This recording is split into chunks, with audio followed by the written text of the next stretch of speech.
Hello, everyone. This is Ed Breniger, and welcome to the Eddy Network podcast. My guest today is Jennifer Coulombe, a local resident here in Winston-Salem, who I'm glad to get to know, and she's into some interesting things. So, welcome, Jennifer, and just Thank kind of give a you. little idea of who you are and what you do, and I'm sure there's stuff for us to talk about that comes out of Sure, that. sure. Yeah, I look forward to the conversation. I'm from Winston-Salem, as you mentioned, and I love this town. I work in a dual role. I work at Forsyth Tech as Vice President of Industry Partnerships, so work really closely in workforce development and anything that's tied to economic development. And I also, of course, as I mentioned earlier, I am a national board certified health and wellness coach. Um, Separate of my role at Forsyth Tech. So that is two ways in which I spend a big part of my time is helping to hopefully impact the overall workforce health of the community and then the individual health of folks one consulting session at a time as well.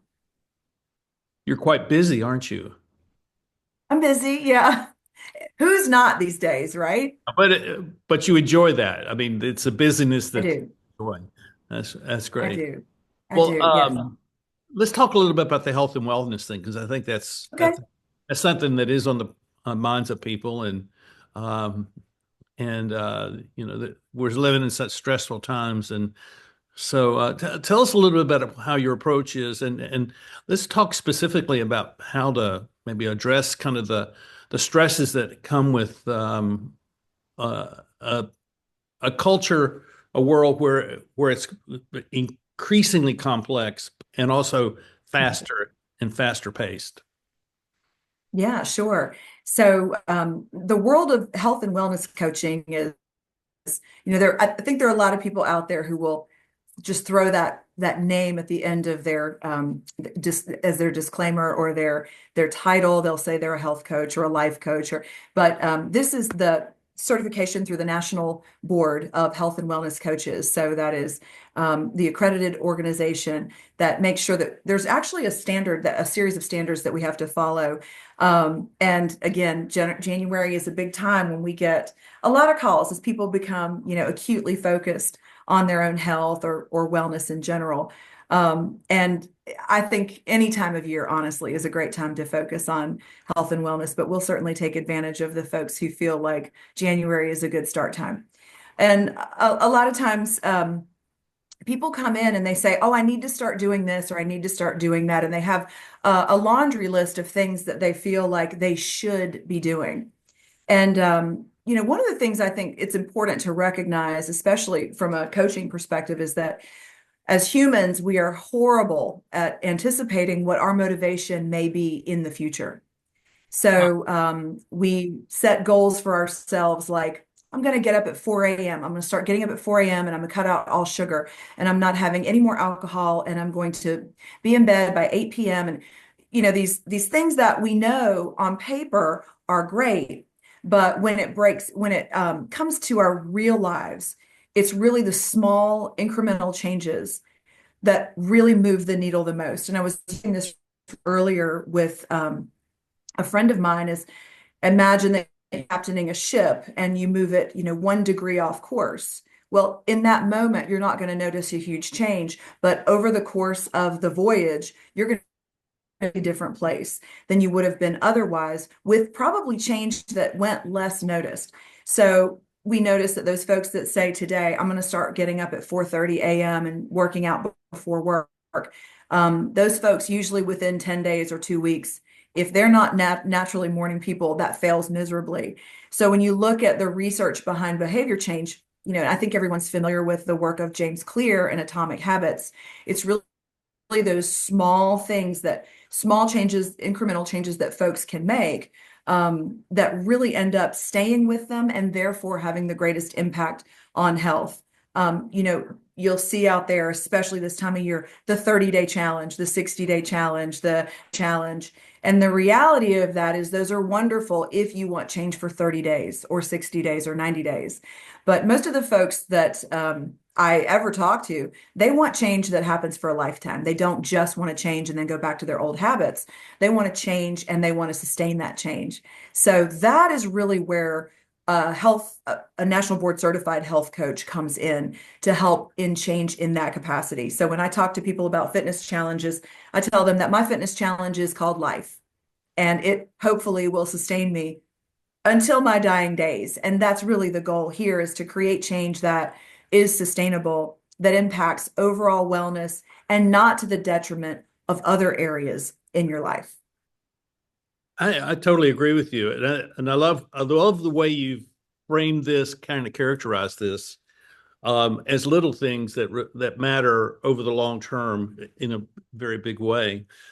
Um, I guess it was around 2017, 2018. I was living in Wyoming and I was working on my first book.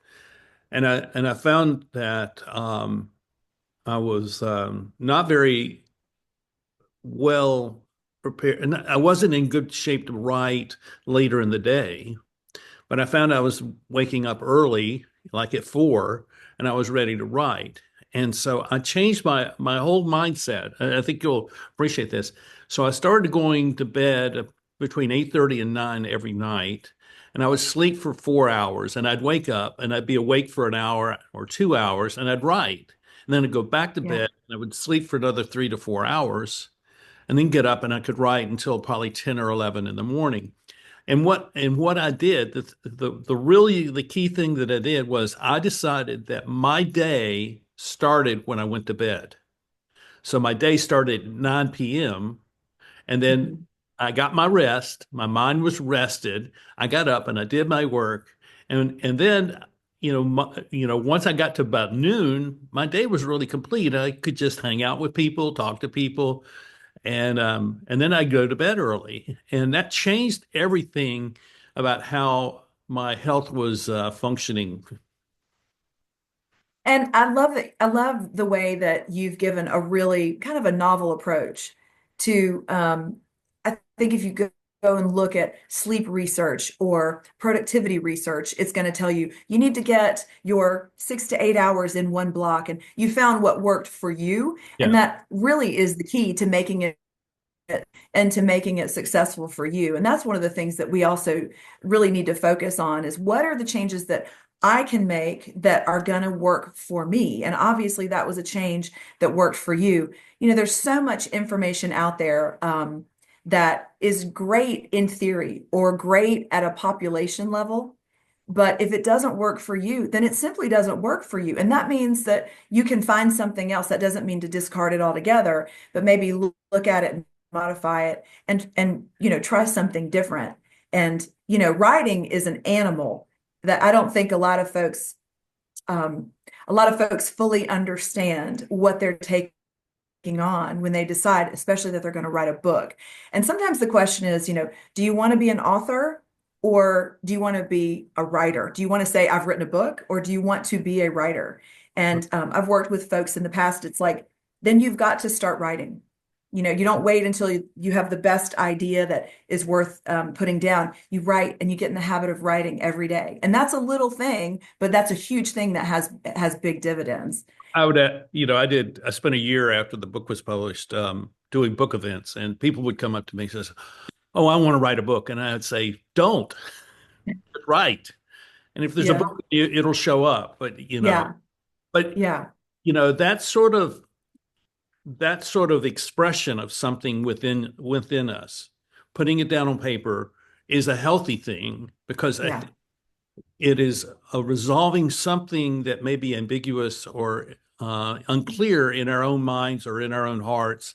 And once we begin to be able to put it into words on a piece of paper, and I'm suggesting writing it with a pen or a pencil, Yes. that Yes. it really has a significant effect upon us physically, I think. Yeah. So did you feel like you birthed a baby when you were finished with Yeah. your book, once it all came together? Well, it projected me into really changing who I was. I mean, it was Mhm. a before that, I was a consultant and a coach, and I had spent a number of years in ministry, But once that book was, right now, this coming week, um, 6 years ago, 7 years ago, I just delivered the manuscript to the publisher. And when that was completed, the next thing I thought about was, what am I going to write next? And Wow. but then there was a lot of writing that went to the for the promotion of the book, and then the book was published. And one thing led to another, and it was spent a year. Project out when COVID hit. Okay, everybody's kind of in lockdown mode. Particularly, we're living in Wyoming, and everything was locked down. You just didn't go anywhere. So I said, what am I going to do? So I said, I'm going to write. So I ended up writing 7 short books in 15 months that, and I hired a guy on Fiverr to do the editing and the production of the book and the cover and everything and placing it on Amazon for sale. And so I became a full-time writer. And when I'm writing and I'm really clear about what I'm writing, I'm in a healthier state of mind. Yeah. Wow, that's great. Yeah. So have you I'm gathering that you still write. I'm, Um, I've just begun have work you on hung a up?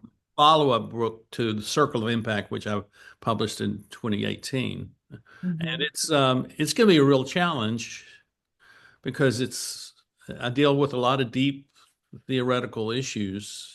Yeah.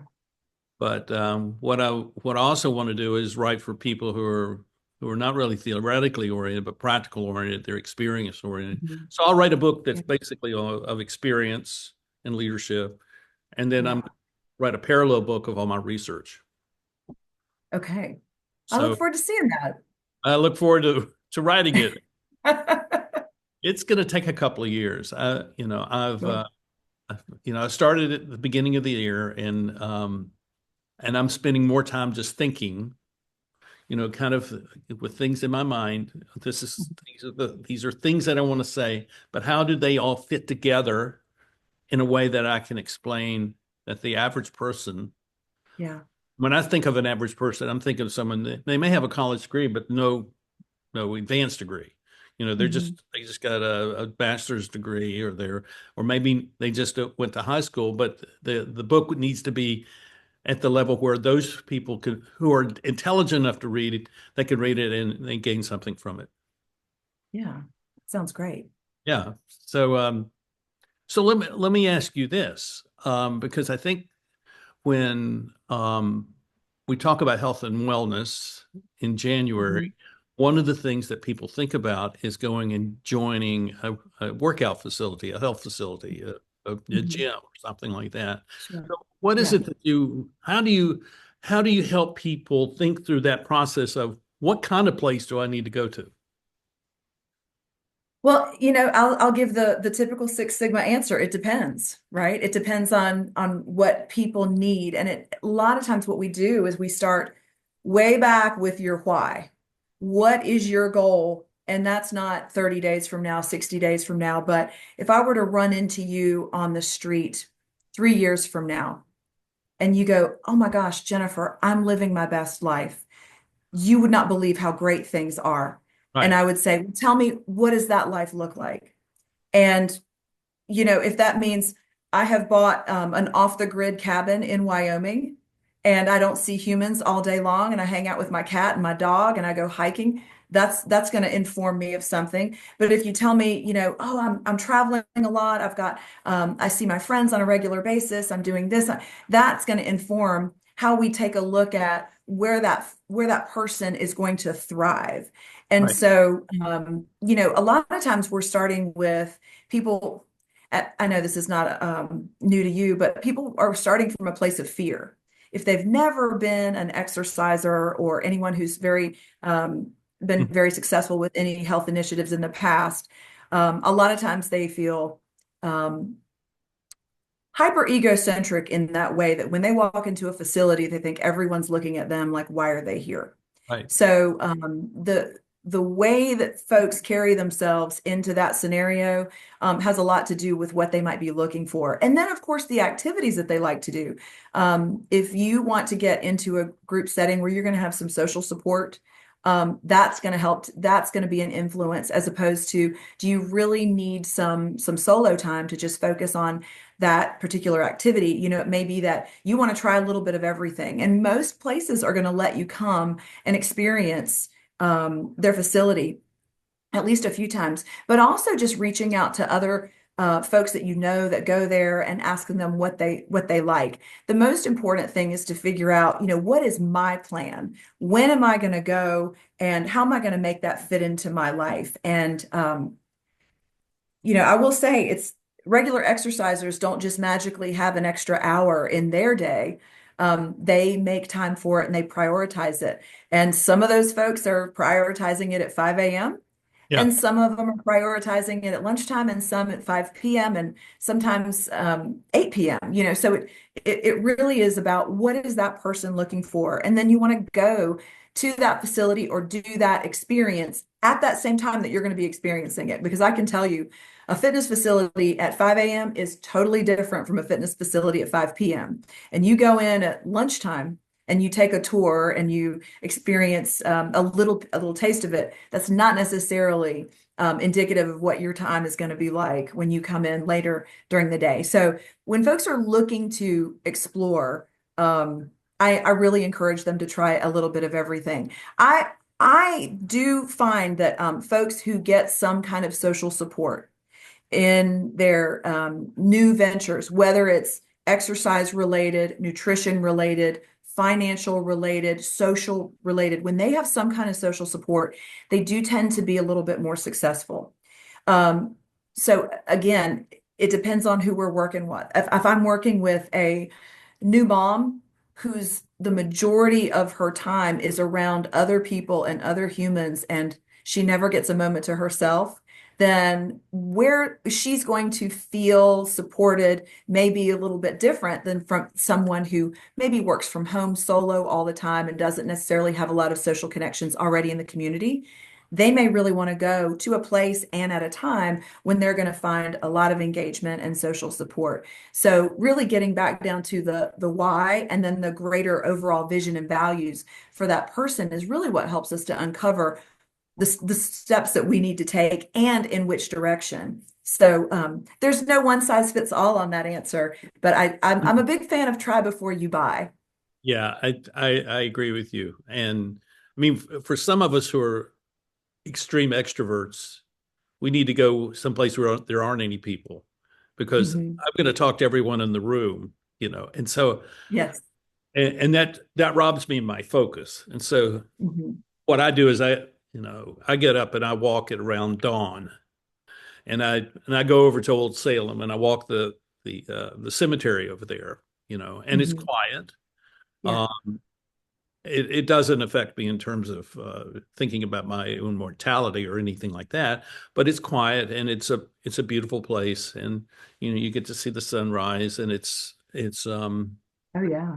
yeah. So you know I have my goals. I mean, my walking goals. You know, I had hip replacement surgery last year, so Uh-huh. I'm still on the trajectory of overcoming the Sure. limitation that came with that. That was a challenging sort of thing. Yeah. So I have another question for you. So do you Mhm. go with your clients? Do you go into talking about nutrition and supplements and things like that they should be looking at?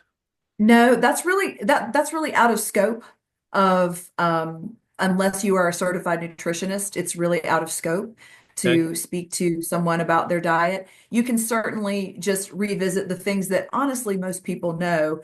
And the reality is that there's a lot of obvious stuff out there that folks can start with. And you know, sometimes folks come to me with things already in mind.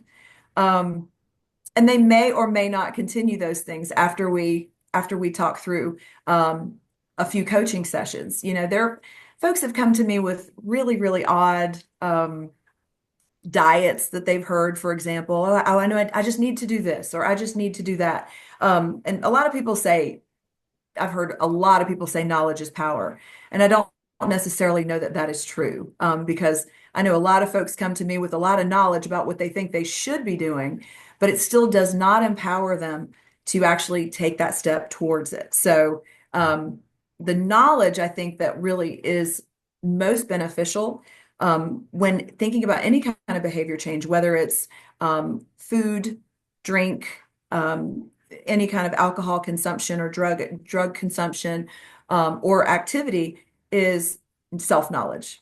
Knowing who I am and what I like and what appeals to me and what environment is best for me and what parameters work. And that is really where we see folks be successful. Because, I've seen a lot of folks, they're successful for a minute, but when they're released back out into the wild or their setting that they feel comfortable in, they revert back to their old behaviors. And so, again, making sure that folks have support around what they do and that it's really customized to what they need to do. That's the most important thing. Rather than being dependent on motivation, moving towards being dependent on discipline and habit.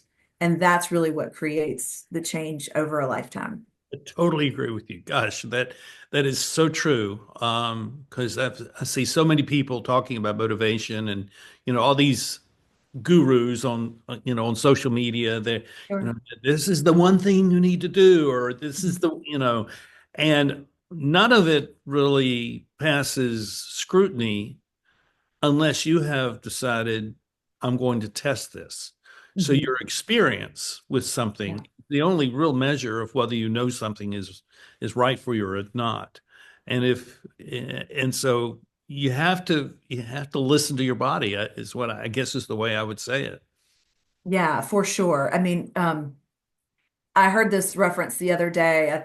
I'm trying to remember where I heard it, but it was like, how motivated do you feel to brush your teeth? I don't know that I have a great amount of motivation around it, but I do have a habit and discipline around it so that I do it regularly multiple times a day. And that's kind of what we want to move away from the motivation side. I do not want to make habits in my life that dictate my health dependent on the whim of my emotions. Because there are definitely days where I wake up feeling more motivated or less motivated. And I don't want my behaviors to be dependent on that. So hopefully I build my behaviors based on a discipline that simply then later becomes a habit and is just becomes a part of who I am. And that's really the magic behind creating the behavior change that we do. Yeah, I really agree with you. How long have you been doing this kind of work? Well, I've been a fitness professional for 32 years, but I've only been coaching in this capacity for about 5 years. And it's, because I'd have a lot of people come to me and say, help me do this and help me do that. And I was like, all right, this is where we're going to make the change. And it's kind of been life changing to sit down individually, one on one, and see the power of small habit change over an extended period of time. It's really where the magic happens. So when they hire you to help them, does that skin in the game facilitate a greater commitment? Or is it just that they see that as just an entry, a point of entry to get into being able to have a connection to you? I I'm think wondering that's how much money, the actual spending of money to facilitate better health is tied to this. I think there's a lot to that. I think there is a lot to that. And at the same time, back in a previous life as a personal trainer, I can tell you that a lot of people spent a lot of money on me as their personal trainer to sometimes not show up Yeah, or to engage in really poor habits outside of their 30, 45 minutes or 60 minutes with me right. um, a couple times a week. So I would like to say that everyone who comes to me has the same level of engagement, but not everybody does. Sometimes folks come in thinking just because I'm paying you means that my life is going to change. And the reality is, that And is a piece of it. Some folks do find more accountability because they have skin in the game. But there are some folks who don't take their changes as seriously. And the reality is, I can't wave a magic wand and simply make you all of a sudden a writer or an exerciser or a non-drinker or a non-smoker. Right. There is work that has to be done, and the coach kind of goes, it's a very client-led Mhm. methodology. And so it does take work on both of our behalves. That's the experience I've had it as a consultant and as a coach that, if there's not motivation or there's not commitment by the Yeah. client, then whatever we have to offer to them is really not going to have much of a effect. Yeah. Yeah. So let's switch gears or switch Okay. context and let's talk about your work at Forsyth Tech. And Sure. so tell us what Forsyth Tech is so that people will know, and then we Oh, can okay. dig into what I'm you're doing there. happy to speak about Forsyth Tech. Sure. Forsyth Tech Community College is we serve both Forsyth and Stokes counties, and we have multiple locations throughout both counties. We're very fortunate to work very closely with the business community, industry, and business, but also we work very closely with our K-12 system to create really pipelines and a feeder of a talent pool or a talent pipeline for economic development and workforce development in our community. So, as Dr. Spriggs, Janet Spriggs, our president, says, for many people, we are a pathway to the middle class. Mhm. And we are really focused on making sure that we are connecting our students, our graduates, and our participants to family sustaining wage careers. And that's kind of our mission and our goal in a nutshell. My specific role is closely connecting the college and or our students to industry partnership. So making sure that the businesses that are around us are receiving the end product of a work-ready student, but also that our industry and business feel connected into the college and that they have input into the curriculum and are creating opportunities for experiential learning for our students as well, so that our students are experiencing work before they're actually released out into the workforce. And I always tell people I have the best job in the college. It's really, really wonderful. I work very closely with our economic developers. And of course, I work very closely with our business and industry partners locally. I love that because I think that where the real investment in education should be is right where you are, and because Mhm. it is um, that portal for many people who lack a background and or lack the economic welfare to be able to pay to go wherever they want to go. It gives them that opportunity to go through a process to get them into a stronger position. Um, my Our family, we had three children, and all three of the children finished their last 2 years of high school at Blue Ridge Community College in Henderson County, up in Hendersonville.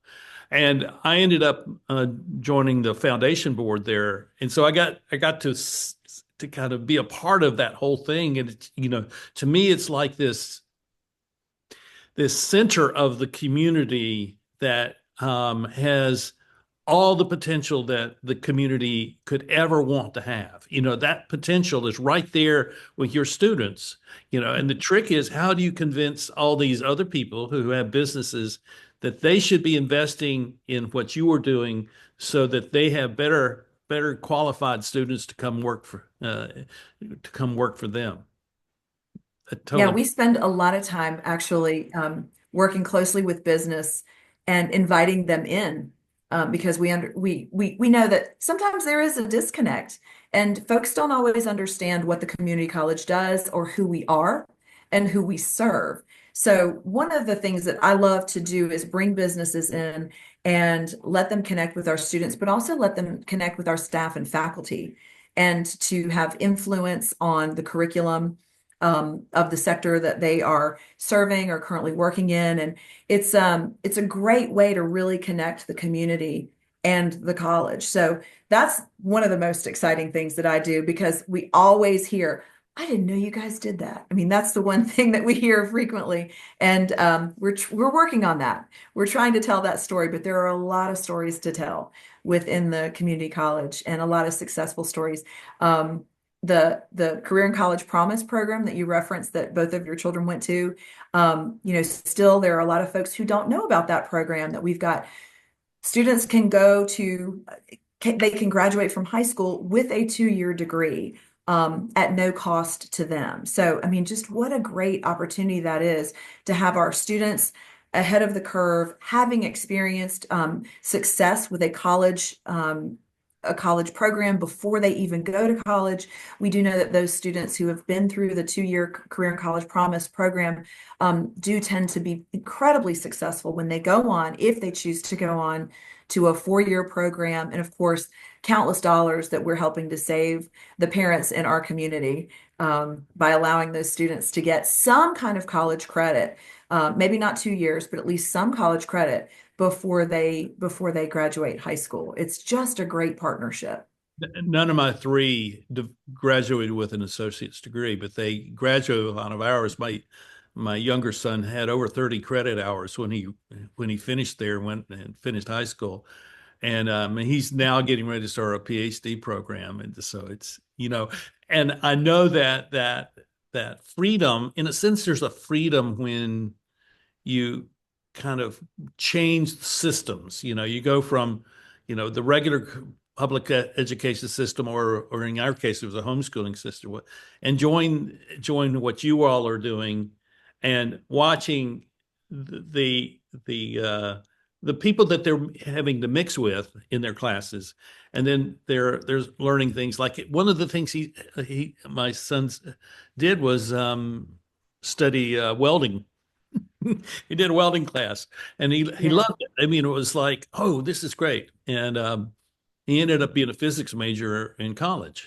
So he takes that kind of tactile experience of welding metal, Oh, yeah. and then he's Yeah. seeing physics as this underlying theoretical world of that metal fabrication. It all comes Love together that. in a very beautiful way, and I think that's what I see as the possibility for the students that you all have.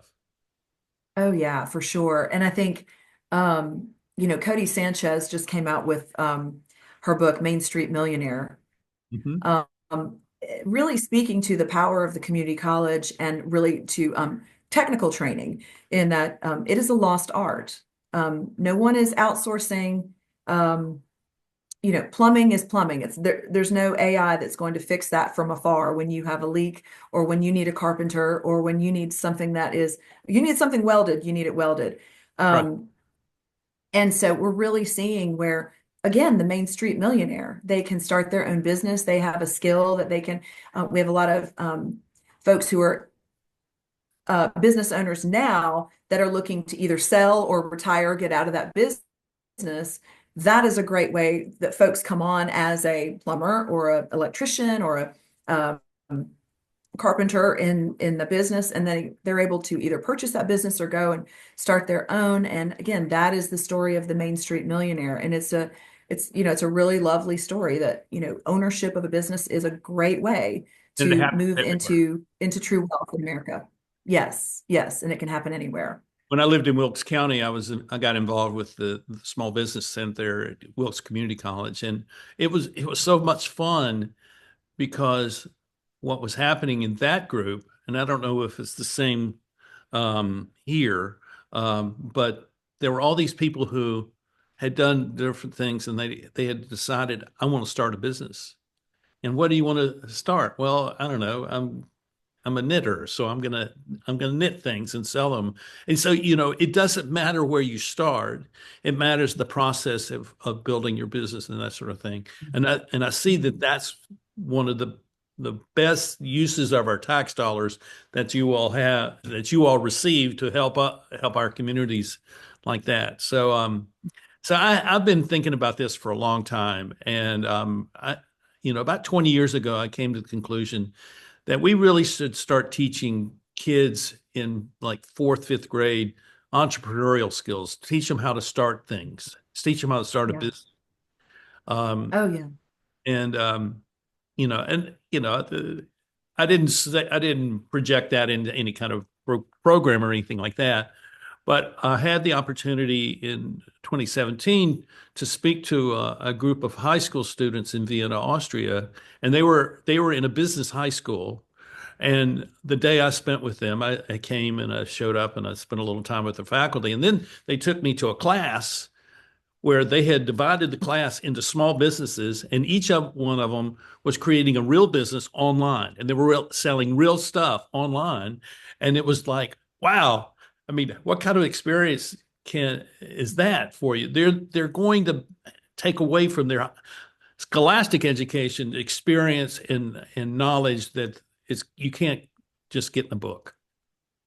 Oh, yeah. Yeah, and that's where we really, the Small Business Center is also a part of my team that I oversee.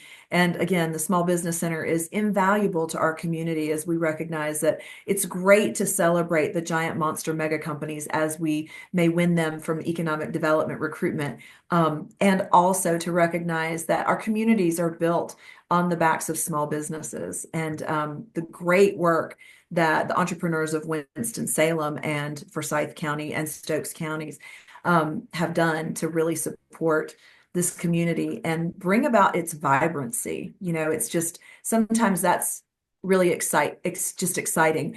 I heard someone say, if you want to know how your community feels about entrepreneurship, just mention at a cocktail party, my son's thinking of starting a small business.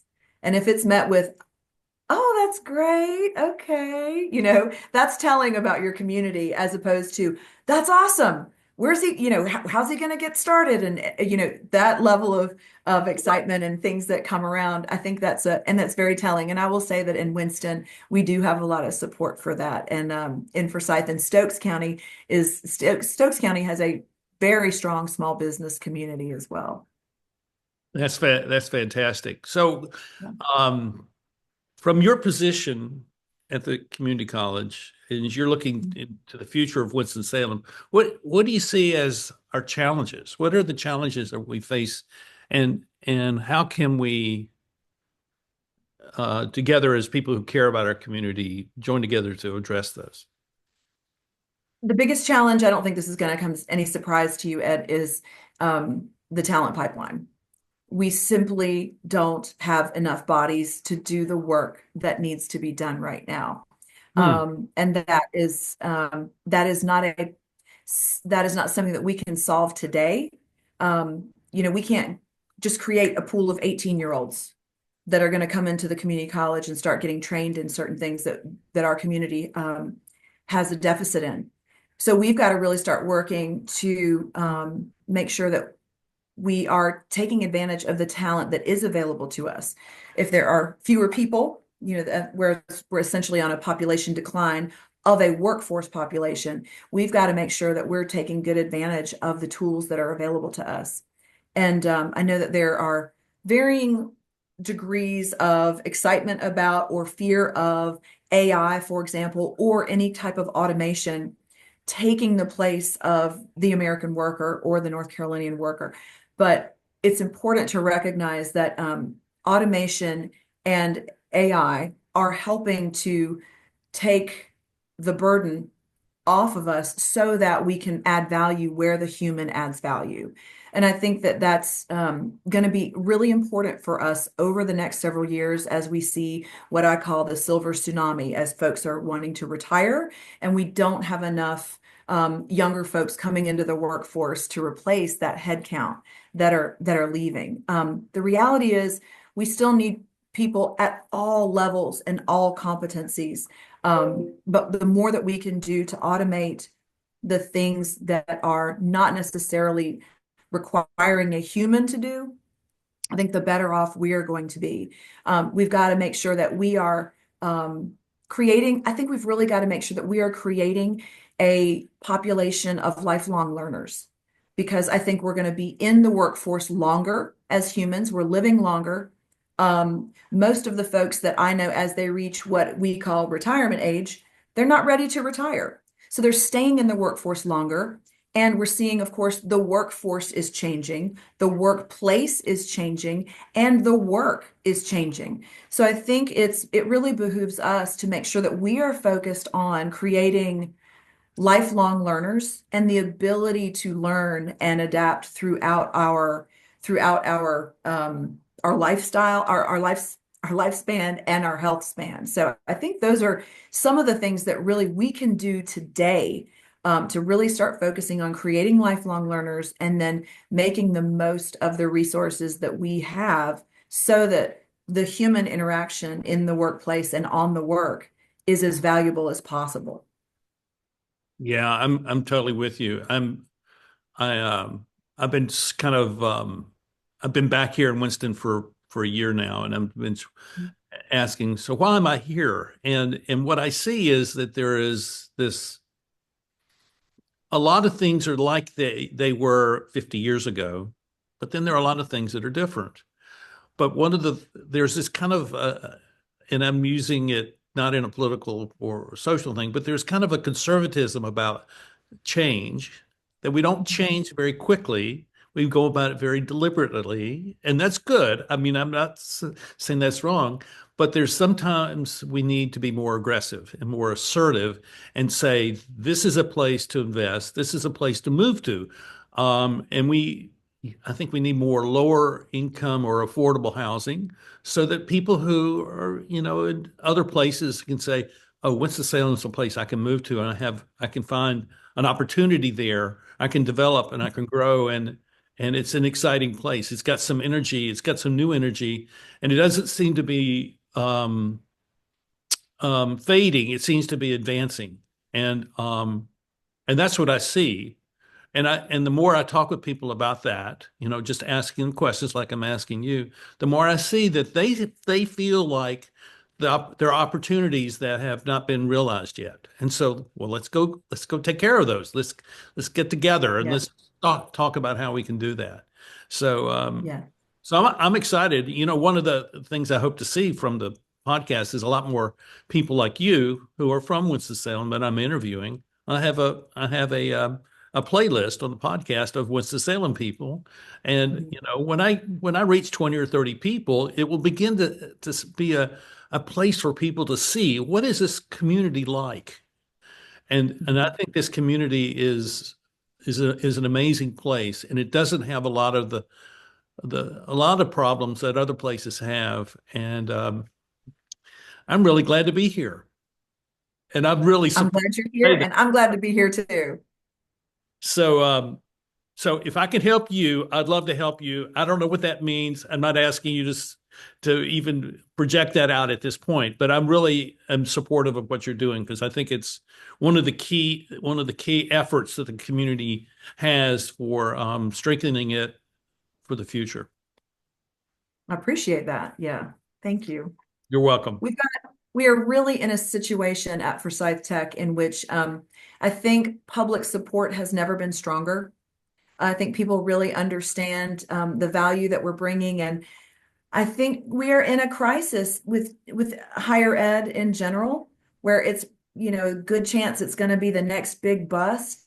Yeah. Um, so I think folks are really, really supportive of the efforts that we are making to deliver education to anyone and everyone, regardless of ability to pay. So we're making sure that we are producing a workforce in our community that is both enticing folks to stay and enticing businesses to come to us as well, so that the economy and the community both continue to grow hand in hand.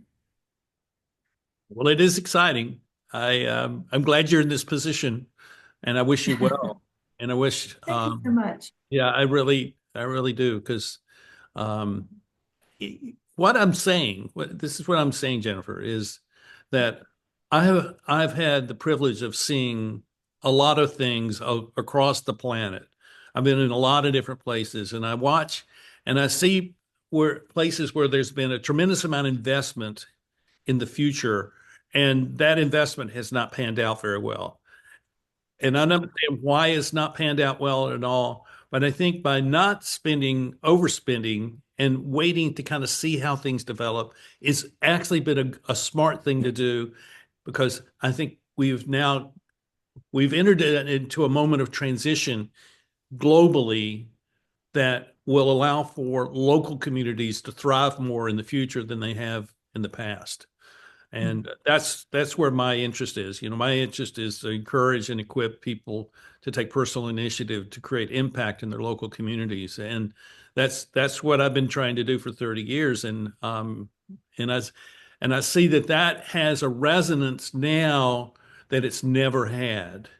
And so how we communicate that, how I communicate that to people is one of the reasons I'm doing the podcast, is because I want to encourage that kind of personal initiative in local communities around the world. So, so I, so I'm just saying that I really am supportive of what you all are doing, and whatever I can do to help you, I'd be glad to. Thank you so much. That really resonates with me and really our overall mission and vision. The Forsyth Tech mascot is the Trailblazer, Ah, and I no, think that's very telling. Of who we are, but also the role that we also want to play, not just in our community, but also in North Carolina and really in the nation. It's very easy to sit back, especially when you are kind of at the mercy of taxpayer dollars, to be like, well, let's just see how it goes over there. And then if they do well, then we'll follow suit. yeah, And we've really changed that philosophy into we are not waiting anymore. no, We are blazing the trail of being innovators in higher education and innovators in community collaboration. And I think that's really where we're seeing just the fruits of all of that effort come together for our students and for our business community and for the community in general. that's excellent. I totally believe in that too. So Great. thank you for being with us, and I'm so glad to have you here and get to know My you. pleasure. I thank you all for watching. I want you to think about where you live and what your contribution to your community is, and how you can support it in its own strengthening to be able to deal with the challenges that we all face here in the second quarter of the 21st century. Unbelievable, isn't it? Yeah. So if you have a question, if you have a comment, leave it. Also sign up and hit the like button, and we'll see you next time here on the Eddie Network podcast. Thank you, and bye-bye.